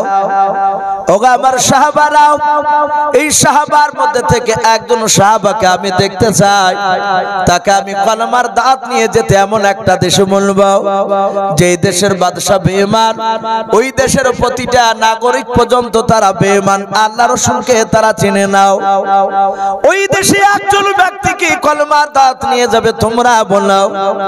যাহাতে নবী যে বাপ যে জবান দিয়ে বের করলেন কথাটা, সঙ্গে সঙ্গে কয়েক শত সাহাবার মধ্যে থেকে বাবা মসজিদে নববীর মাঝ থেকে একজন সাহাবা, নবীজির মহব্বতের সাহাবা, যিনার নাম পাওয়া যায় দাহিয়াতুল কলবি, বলুন সুবহানাল্লাহ।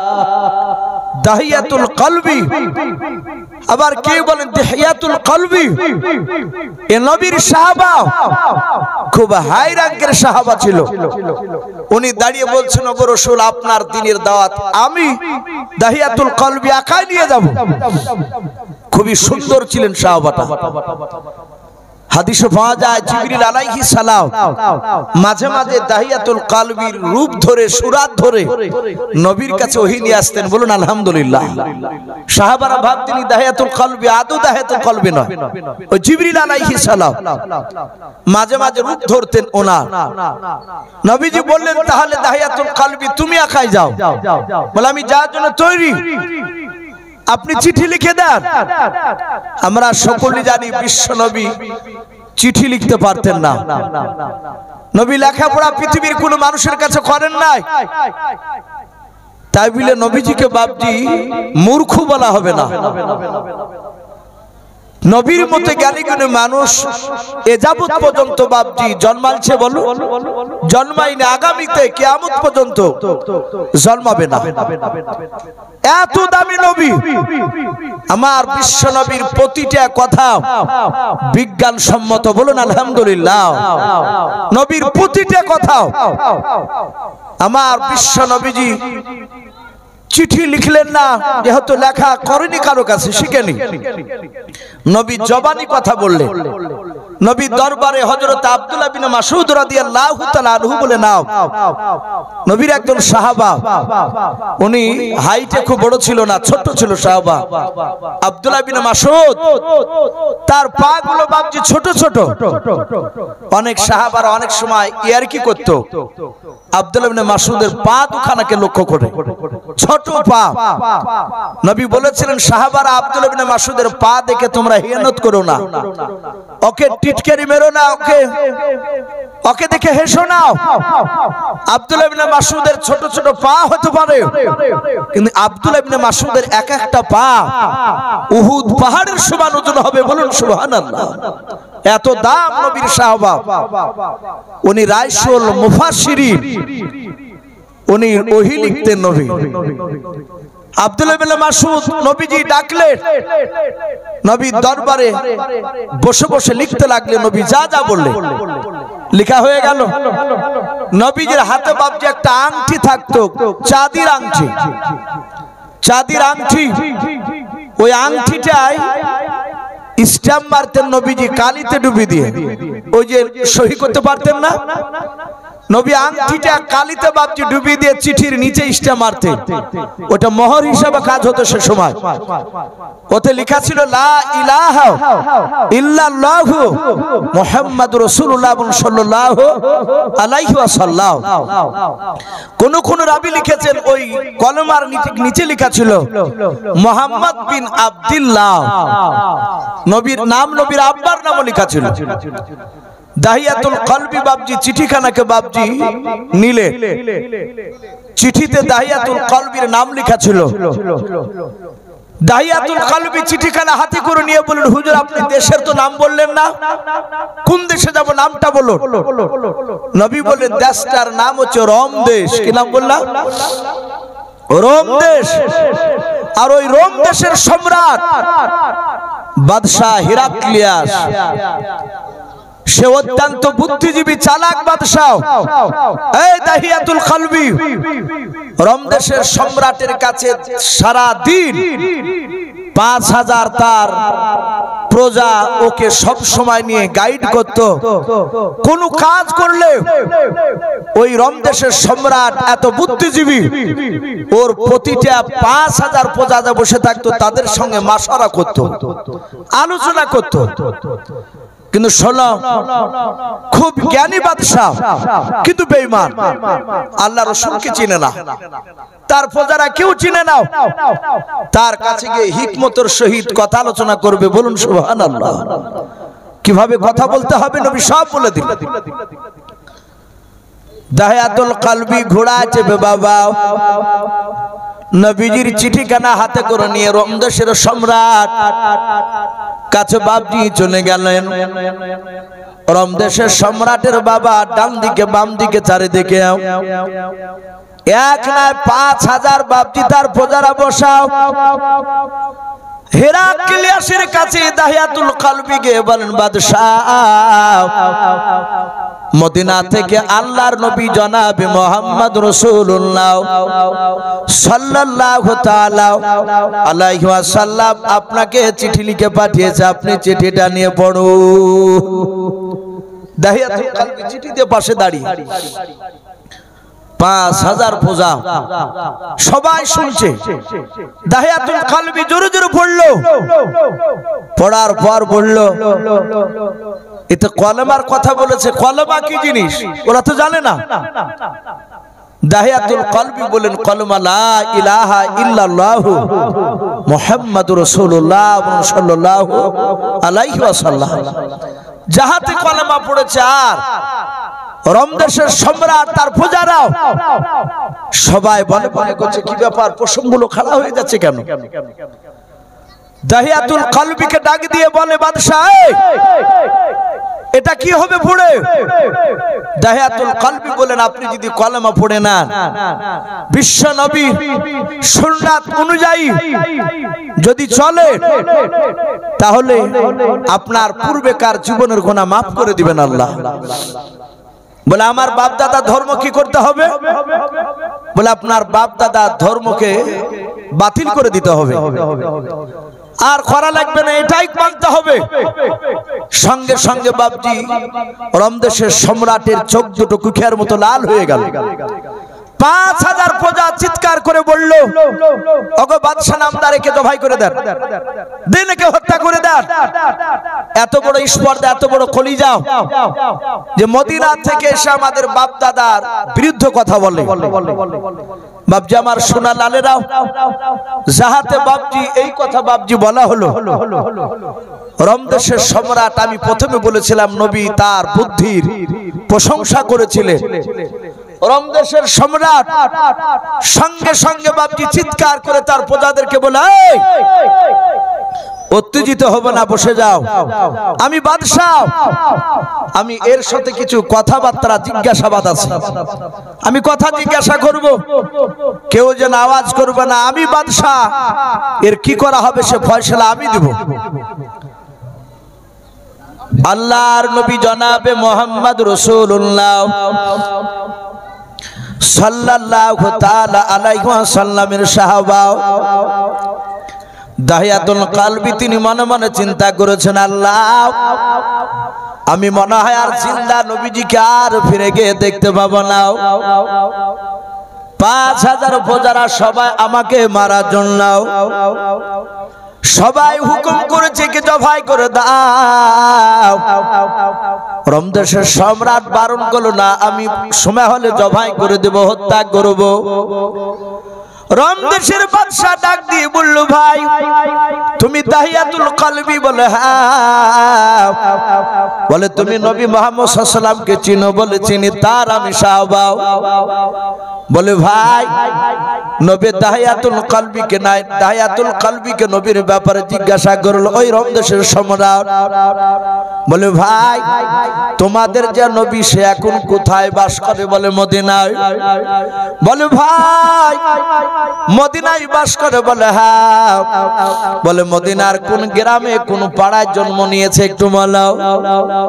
দাহিয়াতুল কলবি বলে বাদশাহ আমাদের নবী যে আকা কামলিওয়ালা জনাবে মুহাম্মদ রাসূলুল্লাহ সাল্লাল্লাহু তাআলা আলাইহি ওয়াসাল্লাম উনি মদিনার কোন মাটিতে জন্ম নেয় নাই। বলুন আলহামদুলিল্লাহ। ডাক দিয়ে রমদেশের বাদশা বলে কোথায় জন্ম নিয়েছে বলো। দাহিয়াতুল কলবি নবীর সাহাবা আওয়াজ দিয়ে বলেন বাদশাহ আমাদের যিনি রাহমাতুল লিল আলামিন পয়গম্বর জনাবে মুহাম্মদ রাসূলুল্লাহ সাল্লাল্লাহু তাআলা আলাইহি ওয়াসাল্লাম উনি জন্ম নিয়েছেন মক্কা নগরে কুরাইশ বংশে। বলুন সুবহানাল্লাহ। রমদেশের সম্রাট বলে জন্ম নিয়েছে মক্কায় আর জিন্দা আছে এখন মদিনায়। বলে হ্যাঁ। বলে খেলা এবার জমবে। রমদেশের সম্রাট চিৎকার করে বলে এই প্রজারাও, পাহাজুনা প্রজা এসে এই দাহিয়াতুল কলবির হাত পা দড়িতে বেঁধে দাও, ই যেন পালাতে না পারে। আমি আর কয়েকটা কথা জিজ্ঞাসা করার পরে, আমি একটু পরীক্ষা করে দেখার পর তোমাদের সকলের সামনে এই নবীর সাহাবাকে হত্যা করা হবে, জবাই করে দেওয়া হবে। দাহিয়াতুল কলবির হাত পা দড়িতে বেঁধে দিল। ওনার দুই চোখের কোনা দিয়ে পানি ঝরছে। আহারে বিশ্ব নবী আর সালাম দিতে পারবো না।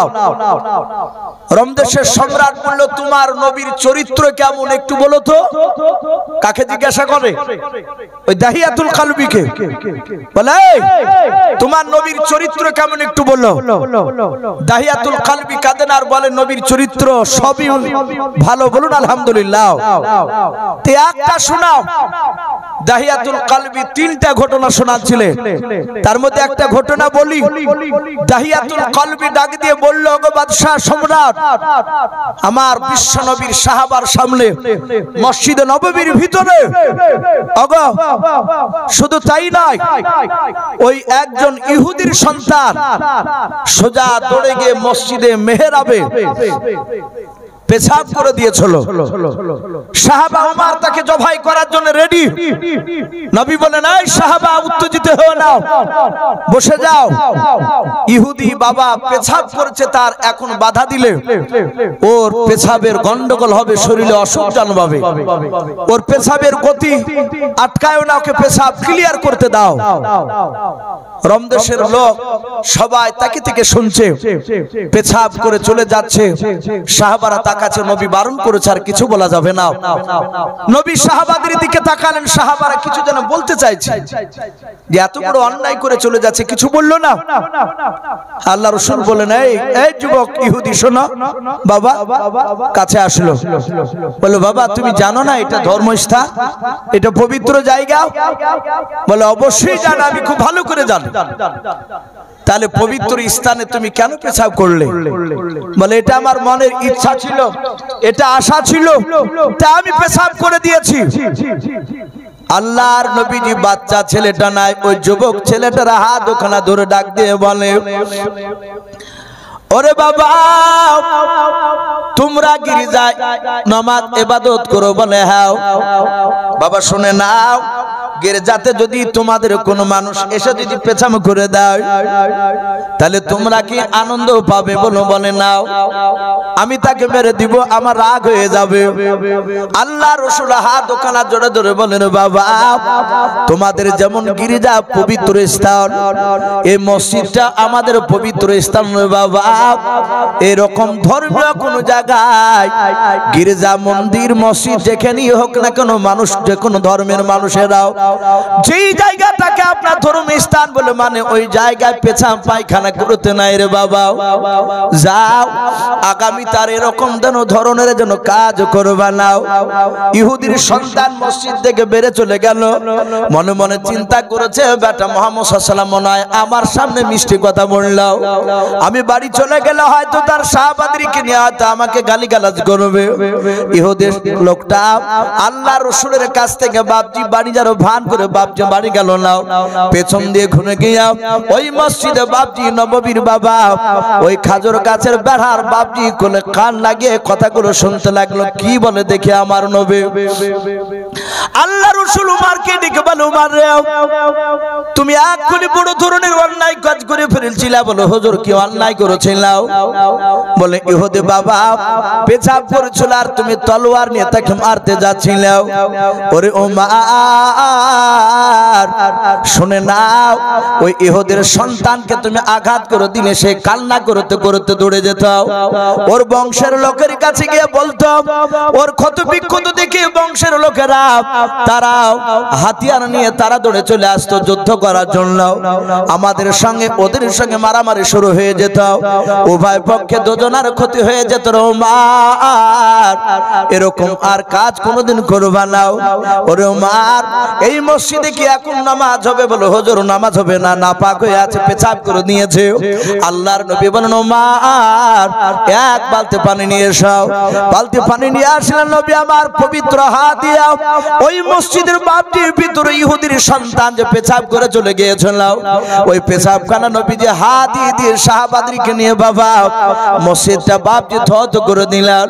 ইহুদির সন্তান ওই বেড়ায় মসজিদের বাপজি আপনার খাজুরের বাগনি দিয়ে যে ডাল নিয়ে ঘেরা ছিল কানটা লাগিয়ে দিয়ে বাবা কথাগুলো বাপজি শুনতেছিল। দেখে নবী আমার বিরুদ্ধে কথা বলে কেনাও। আল্লাহ রাসূল ডাক দিয়ে বলে, উমর এই মসজিদে কি এখন নামাজ হবে? বলে হুজুর নামাজ এখন বিলকুল হবে। বলে কেন হবে? বলে এখন পাক হয়ে গেল পানি দেও। নবী বলেন, উমর রে ক বালতি পানি লাগলো পাক করতে? পেশাবটাকে বললাম। সাহাবারা বলেন, হুজুর এক বালতি পানি তো হয়ে গেল। আল্লাহর নবী বলেন, ওরে আমার সাহাবারা যেই ঝামেলাটা এক বালতিতে মিটে যায়, কেন তোমরা মারামারি করতে যাচ্ছিলে, ভুল কাজ করতে যাচ্ছিলে? এরকম কাজ কোন সাহাবা যেন আগামীতেও যেন করবা নাও। যাহাতে বাপজি কথা বলল, ইহুদির সন্তান মসজিদে বাপজি নববীর পেছনে দাঁড়িয়ে বাবা আর থাকতে পারলো না, ধরদির বাদ বাপজি আপনার ভেঙে ফেললো, হাও মা করে তিনি কাঁদতে লাগলো।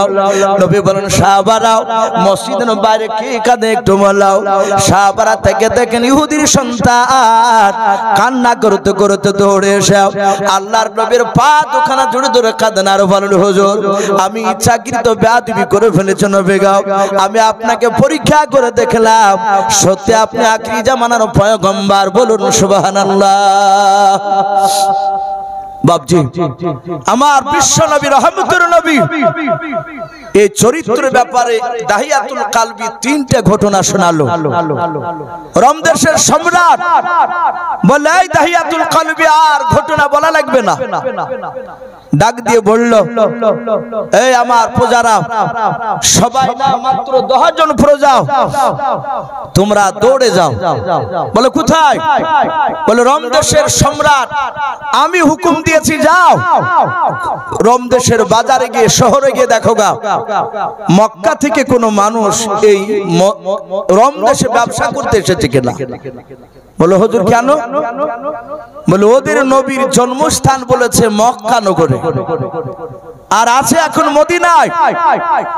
মক্কা নগরে যদি কোনো মানুষ রমদেশে দেখতে পাও তাহলে ডাকবা, আমি তাদেরকে নবীর ব্যাপারে জিজ্ঞাসা করব। কত বড় চালাক দেখো। আমি মাওলানা ইউসুফ, আমার বাড়ি বাপজি পাশের এই গ্রাম ঘাসিপুরে, আপনাদের এখান থেকে খুব বেশি দূর নয়। আমি একটা গোল জামা মাথায় একটা রুমাল পাগড়ি বেঁধে এসেছি। আমি খুব মিষ্টি মিষ্টি কথা বলছি, বাপ মার খিদমতের কথা হয়তো বললাম। বাপ মাকে দেখতে হবে বাপজি। আমি যে প্রকৃতি আমার বাপ মাকে আমি দেখি কি না, আমার প্রতিবেশীর সঙ্গে আমি ভালো ব্যবহার দেখাই কি না, আমার স্ত্রীর সঙ্গে আমার ছেলে মেয়েদের সঙ্গে আমি কেমন ব্যবহার দেখাই, এটা বাপজি 1-2 ঘন্টা দেখে আপনি বিচার করতে পারবেন না। আমার চরিত্রের ব্যাপারে জানতে হলে আমার ঘাসিপুরে গিয়ে আমার প্রতিবেশীর কাছে খোঁজ নেওয়া লাগবে। কি কথা ঠিক না বেঠিক বলুন? ওখানে আপনি সঠিক খবরটা পেয়ে যাবেন। দাহিয়াতুল কালবির কথা শুনে রমদেশের সম্রাট সে মনে মনে ভাবলো আমি ওই মক্কার লোককে জিজ্ঞাসা করব, ওর মুখ থেকে শুনবো যে দাহিয়াতুল কালবির কথা আর ওই মক্কার বাসিন্দার কথা আমি মিলাবো, এক হয় কিনা। তো ভাই আমি বলছিলাম যাহাতে বাপজি এই কথাটা জানার জন্য বাপজি রমদেশের সম্রাট তার 10টা সৈন্যকে পাঠিয়েছে। রমদেশের বাজারে গিয়ে প্রচার করছে কেউ আছো মক্কা নগরের লোক। হাদিসে পাওয়া যায় সঙ্গে সঙ্গে বাবা ডাক দিয়ে বলেছিল কেউ আছো। হঠাৎ করে আবু সুফিয়ান হাত উঁচু করে বলেছিল, মক্কার বড় নেতা আবু সুফিয়ান। পরবর্তীকালে তিনি ঈমান এনেছিলেন, কিন্তু সেই দিন ঈমান আনেনি, তখন সে বেঈমান ছিল। ডাক দিয়ে বলে এই বাদশার লোক, আমি আবু সুফিয়ান, আমি একটা নেতা, আমার বাড়ি মক্কা নগরে, আমি একাই আসিনি, আমি 10টা লোক নিয়ে এসেছি এখানে ব্যবসা করতে রমদেশে। বলে এক্ষুনি ডাকলো বাদশা, চলে গেল। আবু সুফিয়ান দৌড়ে গিয়ে দেখে ওই রাজ দরবারে দাহিয়াতুল কালবির হাত পায়ে ভাবে দড়ি দিয়ে বাঁধা। বাধা দেখে বলছে বেটা এত দূরে এসেছিস? দাহিয়াতুল কালবিকে দেখে ওই আবু সুফিয়ান, ওরা তো ছিল একই গ্রামের মানুষ। রমদেশের সম্রাট বলে এই আবু সুফিয়ান একে চিনো? বলে একে চিনি, এই পাগলার যে নবী পাগলা। বলুন আস্তাগফিরুল্লাহ। যারা নবীকে মানে না চিনে না তারা নবীকে তো খারাপই বলে। আবু সুফিয়ান তখন নবীকে চিনেনি, সে বেঈমান। ডাক দিয়ে বলছে ওর পাগলা নবীকেও চিনি, ও ভালোই জানে। সম্রাট বলল খেলা তো জমবে, এই জন্যই তো আমি ডাকিছি। বলে ওদের নবীর চরিত্র খুব ভালো তাই বলেছে। ঘটনা 3টা শোনাচ্ছি, তুমি বলো তিনি ওপর আসে। মৌলভী মানুষ একটু ওপর আসে না।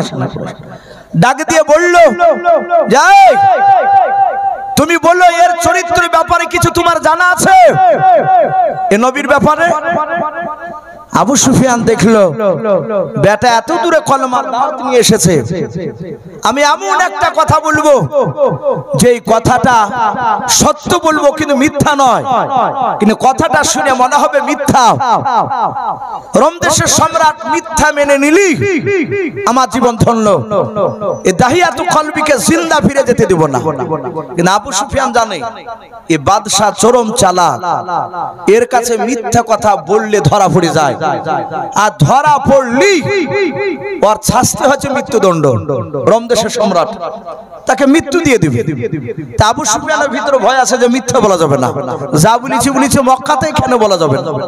তো বললে বাদশা নামদার ওদের নবী কেমন ভালো জানেন, কত বড় মিথ্যাবাদী দেখুন। বলে কি বলো? বলে এক রাতে নাকি ওই আল্লাহর ফেরেশতা বুরাক নিয়ে এসেছিল জিবরিল, আচ্ছা উম্মে হানির বাড়ি থেকে নবীকে তুলে নিয়ে গেল মসজিদে হারাম থেকে ওই বাইতুল মুকাদ্দাস, যেখানে উঠে 14 দিন 14 রাত সময় লাগে পৌঁছাতে।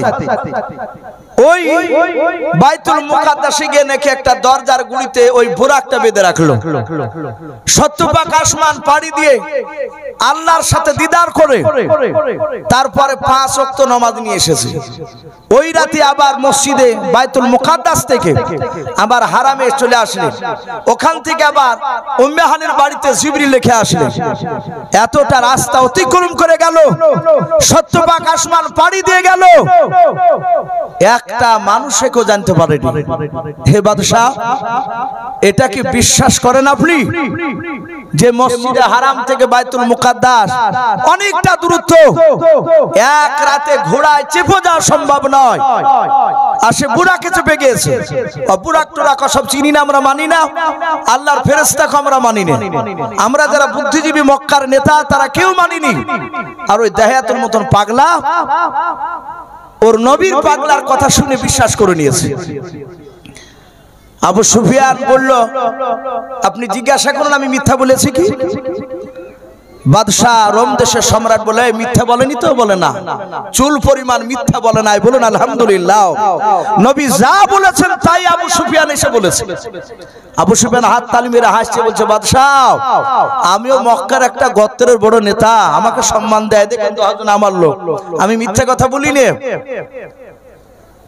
সম্রাট হিরাক্লিয়াস বাবা রেগে গেল, বলল এখনই জল্লা তুমি একে জবাই করে দাও, যাহাতে দাহিয়াতুল কলবিকে বাবজি ধরে জবাই করতে যাবে রে বাবা। আবু সুফিয়ান হাত তালি মারছিল, উচিত শিক্ষা পাচ্ছে, বিচার চাঙ্গা পেয়েছে। হঠাৎ করে বাবজি 5000 লোকের মধ্যে থেকে বাবা এক বৃদ্ধ মানুষ, তার কেতাবে প্রায় 100 বাবা 30 বছর পার হয়ে গিয়েছিল, কোন মুফাসসিরিন কেরাম লিখেন 15 বছর বাবজি পার হয়েছিল। ওই বৃদ্ধ মানুষটা বাবা রোমদেশের সম্রাটের পেছনে বাবজি অনেকটা দূরে বসেছিল। বাদশার দরবারে দাঁড়িয়ে চিৎকার করে বলেছিল, বাদশাহ আপনি এই দাহিয়াতুল কলবিকে জবাই করবেন না। বলুন সুবহানাল্লাহ। রোমদেশের সম্রাট এইভাবে চেয়ারটাকে নিয়ে বাবা ঘুরে বাবজি পেছন দিকে তাকালো, ডাক দিয়ে বলে বাবা তুমি কেন এই ব্যক্তিকে, নবীর ব্যক্তিকে কেন জবাই করতে বারণ করলে? বলে বাদশা নামদার আবু সুফিয়ান যে মেরাজের ঘটনা আলোচনা করলো। বলে হ্যাঁ। ওগো বাদশা নামদার, ওই যে নবী যে কথাটা বলেছে আপনি বলেছেন মিথ্যা, আবু সুফিয়ান বলেছে মিথ্যা, ওরা কেউ মানে নাই, কিন্তু আমি আপনার প্রজা হয়ে আপনার দরবারে বারহাক আমি বিশ্বাস করে নিলাম। বলুন সুবহানাল্লাহ। ওই মেরাজের ঘটনা সত্য বলে কি করে মানলাম? ডাক দিয়ে বলেছিল বাদশাহ আপনার এখানে আসার 1 না 2 না 30 বছর আগে আমার বাড়ি ছিল বাইতুল মুকাদ্দাসে। ওগো বাদশা নামদার, আমার বুদ্ধি আমার মেধার নাম শুনেও আপনি টাকা দিয়ে বাইতুল মুকাদ্দাস থেকে আপনি আমাকে কিনে নিয়ে এসেছেন। বলে হ্যাঁ এটা সত্য। ওগো বাদশা আপনার দেশে আসার আগে ও বাদশা নামদার আমি বাইতুল মুকাদ্দাসের দেখাশোনার দায়িত্ব ছিলাম। বলুন সুবহানাল্লাহ। ওগো বাদশা নামদার, হিরাক্লিয়াস আপনার দরবারে আবু সুফিয়ান বলেছে শুনেন, আর যেদিন এসেছিল নবীজি মক্কা থেকে ওই বাইতুল মুকাদ্দাসে বোরাকে যাবে, ওটা আরবিতে মাস ছিল রজব মাস, তারিখ ছিল 27 রজনী। ও বাদশা নামদার, সবাই মিলে ইবাদত করে বাইতুল মুকাদ্দাসে লোকেরা বাড়ি চলে যেত। আমি শেষের বেলায় সব দরজাগুলো বন্ধ করে বাড়ি চলে যেতাম। আবার সকাল বেলায় সবার আগে এসে দরজা খুলে দিতাম।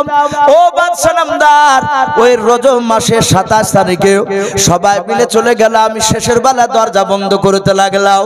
দরজা বন্ধ করতে করতে বাদশাহ ওই মসজিদে বাইতুল মুকাদ্দাসের মাঝখানে দরজা লাগাতে পারলাম না। ওগো বাদশা নামদার, ওই রাত্রি বেলায় ওই মসজিদের আশপাশের কিছু যুবক ছেলেকে ডেকে নিয়ে আসলাম। তারা শুধু ধাক্কা মেরে তারা পারলো না, চুল পরিমাণ নড়াতে পারলো না।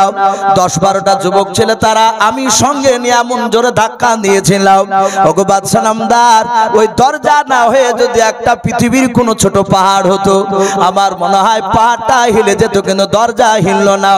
যুবক ছেলেরা বলল, হুজুর এ দরজা লাগানো সম্ভব নয়। বলে কেন? আমাদের মনে হয় ছাদ দরজার দিকে নিচু দিকে নেমে গিয়েছে, এ পারা যাবে না। ও হুজুর চলো রাত্রি বেলা বাড়ি চলে যায়, সকাল বেলায় পাথর কাটা যন্ত্র নিয়ে এসে আমরা ছাদ কেটে দিয়ে দরজা ফিটিং করে দিয়ে যাব। ওগো বাদশা নামদার, সবাই বাড়ি চলে গেল, আমি চলে গেলাম। আমার বিবির সামনে সব কথাটা খুলে বললাম। ও বিবি, প্রতিদিন দরজা লাগে, হঠাৎ করে দরজা কেন লাগলো না? মাঝখানে দরজা কিছু নাই, ছাদ যেমনকার তেমনি দেখলাম, কিন্তু 10-12টা যুবককে ডেকে নিয়ে এসে দরজা লাগাতে পারলাম না। আমার বিবি সেই সময় জোরে নিঃশ্বাস নিয়ে বলেছিল, গো স্বামী চিন্তা করবেন না, আমার মনে হয় সারা পৃথিবীর মধ্যে মহামানব হয়তো আমাদের বাইতুল মুকাদ্দাসে আজকে রাত্রিবেলা হয়তো ইবাদত করতে আসবেন। জোরে বলুন সুবহানাল্লাহ। আমি আমার বিবির কথা শুনলাম না। ও বাদশা নামদার, সকালবেলা আমি প্রতিদিনকার না সেদিনও দরজা খুলতে চলে গেলাম। দরজা খুলতে যাওয়ার পর দেখলাম ওই দরজার গোড়াতে একটা ছিদ্র করা পাথর পড়ে আছে। ওগো বাদশা নামদার, রাত্রিবেলায় পাথর ছিল না, সকালবেলায় ভালো করে দেখলাম ওখানে একটা বড় পাথর বাঁধা আছে। পাথরটা পড়ে আছে ছিদ্র করা। আমি দরজার গোড়াতে পাথরের আশপাশে তাকে দেখলাম, মনে হচ্ছে কোন একটা জানোয়ারের পায়ের ছাপ লেগে আছে। বলুন আলহামদুলিল্লাহ। কিন্তু কোন জানোয়ারের ছাপ আমি জানি না, যেহেতু বোরাক তো দেখে নাই। ডাক দিয়ে বলল, বাদশাহ ওই যে আবু সুফিয়ান বলেছে নবী নাকি বোরাকটা দরজার গোড়াতে বেঁধে দিয়েছিল। আমার মনে হয় ওই পাথরটাতে ওই রাত্রি বেলায় নবী যে বোরাকটাকে বেঁধে রেখে আল্লাহর কাছে দেখা করতে গিয়েছিলেন। সঙ্গে সঙ্গে বাবা হেরাক্লিয়াস বলল, এ দাহিয়াতুল কলবিকার মারবানা। বলুন সুবহানাল্লাহ। আবু সুফিয়ান দেখলো, বললাম এক হাত ধরে নিল। আরে সাতাহাতে কিতাবে লিখেছে বাপজি তার বাদশাহ তার দলবল সবাই ইসলাম গ্রহণ করেছিল। বলুন আলহামদুলিল্লাহ। ভাই সেই নবীর সাহাবা, তারা নবীকে এত ভালোবাসতেন, নবীর দ্বীন প্রচার করতে গিয়ে তারা মৃত্যুর ভয় করতেন না। বলুন আলহামদুলিল্লাহ। ভাই আমি ছেড়ে দিব আপনাদের কাছে, বেশি নাই বাপজি, মাত্র 5 মিনিট। ভাই উঠবেন না ভাই, ইনশাআল্লাহ আমার পরে আরো বক্তা রয়েছে। বাপজি 5 মিনিট। কোন আল্লাহর যদি বান্দা বাপজি, এখানে তো অনেকে আছে, আমাকে চাপ করেনি, কারণ ভাই আমাকে টাইমটা হয়তো একটু রাত্রি দিত। তা আমি এই মাদ্রাসার শিক্ষককে বলেছিলাম, ভাই আমি আগামীকাল আল্লাহ যদি বেঁচে রাখে বাপজি শিলিগুড়ি যাব, 2 দিন জালসা আছে। তো বললাম ভাই আমাকে যদি মাগরিব পর দেন তাহলে যাব। তো বলে হুজুর অসুবিধা নেই, চাপ দিব না, আপনি ঘন্টাখানিক ওয়াজ করে চলে আসুন। তো যাই হোক, মুফতি সাহেব একটু ইশারা করলেন, ভাই একটু আল্লাহর রসুলের ঘরের জন্য একটু কিছু 5 মিনিট মতো একটু সাহেবেন দিয়ে আজান হবে, এখানে নামাজ হবে, তারপর আবার ধারাবাহিকভাবে বক্তা আসবে। তাই বাপজি এখানে আপনারা অনেকে আছেন, বাপজি 5,000 করে টাকা, জি বেশি নয়, মাত্র বাপজি 2টো মানুষ একটু হাত উঁচু করে বাপজি একটু বলতে পারবে? আল্লাহ যদি বেঁচে রাখে আগামীকাল, আজ তো দোয়া করবই। আমাকে ওখানে বলছে যে হুজুর আপনি এসে দেখতে পাবেন এখানে জালসা শ্রোতা কত হবে, প্রায় 1015-এর উপরে শ্রোতা হবে ইনশাআল্লাহ। খাস করে আমি ওখানে দোয়া করব। করব। বাপজি আছেন একটা নয় দুটো মানুষ 5000 করে আল্লাহর দিলকে বাপজি টিকে রাখার জন্য, নবীর সুন্নাতকে বাপজি আপনার টিকে রাখার জন্য আমি 10,000 20,000 15,000 চাইনি বাপ, মাত্র 5,000 করে টাকা দুজন। জি একটু আসি আল্লাহর কোন বান্দা ভাই একটু ঝটঝট করে একটু বলি, ইনশাআল্লাহ খাস করে দোয়া করা হবে। কাছে না থাকলে একটু ওয়াদা করবে যে আমি 5,000 টাকা আমি সারা বছরও দিব ইনশাআল্লাহ। একটু আসি মাশাআল্লাহ, এখানে আসেন তো ভাই, এইদিকে মাশাআল্লাহ। এই হাজী সাহেব উনি না, মনিরউদ্দিন হাজী সাহেব বলেন নারে তাকবীর। ভাই তেল বানাদেন, আল্লাহু আকবার একটু বলবেন না, আল্লাহু আকবার, লজ্জা করবেন না, বললে আল্লাহ এত খুশি হয় আসমান জমিনের বাপজি ফাঁকা জায়গা নেকিতে ভরপুর করে দেয়। যে বলবে আল্লাহু আকবার তার জীবনের গুনাহ আল্লাহ মাফ করে দেয়, বলুন সুবহানাল্লাহ। বলেন নারে তাকবীর। হাজী মনিরউদ্দিন সাহেব উনি 5,000 টাকার দাতা, বলুন মারহাবা। আল্লাহ তার 5,000 টাকার দানকে আল্লাহ কবুল করুন, তার হজকে আল্লাহ কবুল করুন, তার আত্মীয় স্বজন কবর আযাবকে আল্লাহ মাফ করুন, বলুন আল্লাহুম্মা আমিন। বলেন নারে তাকবীর। যাক ভাই দেখেন আরেকজন বেনামিত ভাই আমার, উনি নগদ 2,000 টাকার দাতা, বলুন মারহাবা নারে তাকবীর। এই বেনামিতে দেখো বান্দা কোথায় যে ছিলাও, আল্লাহ নবীর নাম শুনে দেখো 2,000 টাকা দিলাও, 2,000 টাকা বলে মলে করিও না হেলাও, নেকের খাতায় মলা লিখিও গো মেলাও, যার সাথে যে নিয়াতে করিয়াছে দান, দানকে কবুল করো তুমি সুবহানাল্লাহুম্মা আমিন। নারে তাকবীর। ভাই আর একটা হবে না ভাই, হাজী সাহেবের জোড়া জি, আর একটা আমি দুটো মানুষকে দেখতে চেয়েছি ভাই, 5,000 করে বাপ একটু আসি। যার বাপ যে প্রথমে বাপজি যারা দিচ্ছে একদম জালসার শেষ পর্যন্ত যত মানুষ বাপজি দান করবে তার সাদা হাতে বাপজি আপনারও নাকি পেতে থাকবেন, বলুন ইনশাআল্লাহ। আসি ভাই হারুন, মাশাআল্লাহ হারুন সাহেব উনিও বলছেন আমি 1,000 টাকার দাতা, বলুন মারহাবা। আল্লাহ তার 1,000 টাকার দানকে আল্লাহ কবুল করুন। ওগো আল্লাহ তুমি তার আত্মীয় স্বজন কবর আযাবকে মাফ করে দাও, বলুন আল্লাহুম্মা আমিন। ভাই দেখেন জালালউদ্দিন শেখ উনিও বলছেন 1,000 টাকার দাতা, বলুন মারহাবা।